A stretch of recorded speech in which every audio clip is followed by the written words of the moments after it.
Assalamualaikum, halo semuanya. Kenalkan, nama aku Florence.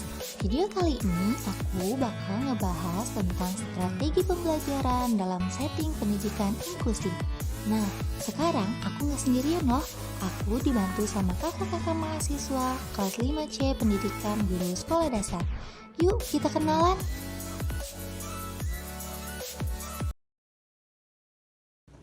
Nah, strategi pendidikan inklusi itu yaitu cara penempatan anak kebutuhan khusus tingkat ringan, sedang, dan berat secara penuh sehingga ABK bisa belajar di kelas yang sama dengan teman sebayanya. Yang pertama, ada strategi untuk anak tunanetra.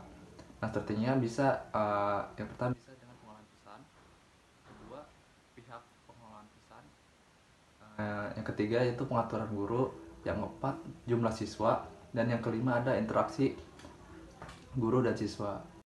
Selanjutnya adalah strategi pembelajaran bagi anak berbakat.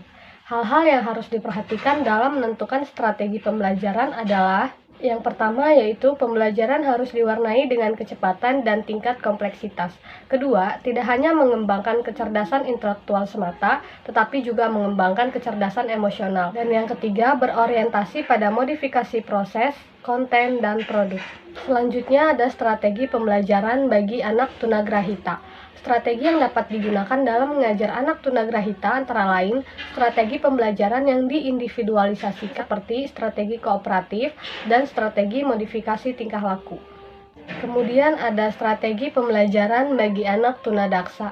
Yang pertama yaitu pendidikan integrasi, kemudian ada pendidikan segresi, dan yang terakhir penataan lingkungan belajar.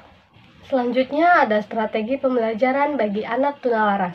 Untuk memberikan layanan kepada anak tunalaras, Kaufman mengemukakan beberapa model-model pendekatan. Di antaranya yaitu model biogenetik, model behavioral atau tingkah laku, model psikodinamika, dan model ekologis. Selanjutnya ada strategi pembelajaran bagi anak tunarungu. Strategi pembelajaran yang biasa digunakan untuk anak tunarungu antara lain strategi deduktif, induktif, heuristik, klasikal, ekspositori, kelompok, individual, kooperatif, dan modifikasi perilaku. Model-model kelas pendidikan inklusi. Yang pertama ada kelas reguler, yaitu anak berkebutuhan khusus belajar bersama anak non berkebutuhan khusus sepanjang hari di kelas reguler dengan menggunakan kurikulum yang sama. Yang kedua ada kelas reguler dengan klaster, yaitu anak berkebutuhan khusus belajar bersama anak non berkebutuhan khusus di kelas reguler dalam kelompok khusus. Yang ketiga ada kelas reguler dengan pull out, yaitu anak berkebutuhan khusus belajar bersama anak non berkebutuhan khusus di kelas reguler. Namun dalam waktu tertentu ditarik dari kelas reguler ke ruangan lain untuk belajar dengan guru pembimbing khusus. Yang keempat, ada kelas reguler dengan klaster dan pull-out, yaitu anak berkebutuhan khusus belajar bersama anak non berkebutuhan khusus di kelas reguler dalam kelompok khusus. Dan dalam waktu tertentu ditarik dari kelas reguler ke ruangan lain untuk belajar bersama dengan guru pembimbing khusus.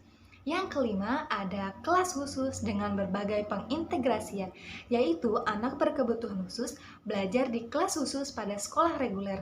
Namun, dalam bidang-bidang tertentu dapat belajar bersama anak non berkebutuhan khusus di kelas reguler. Dan yang terakhir, ada kelas khusus penuh, yaitu anak berkebutuhan khusus belajar di kelas khusus pada sekolah reguler.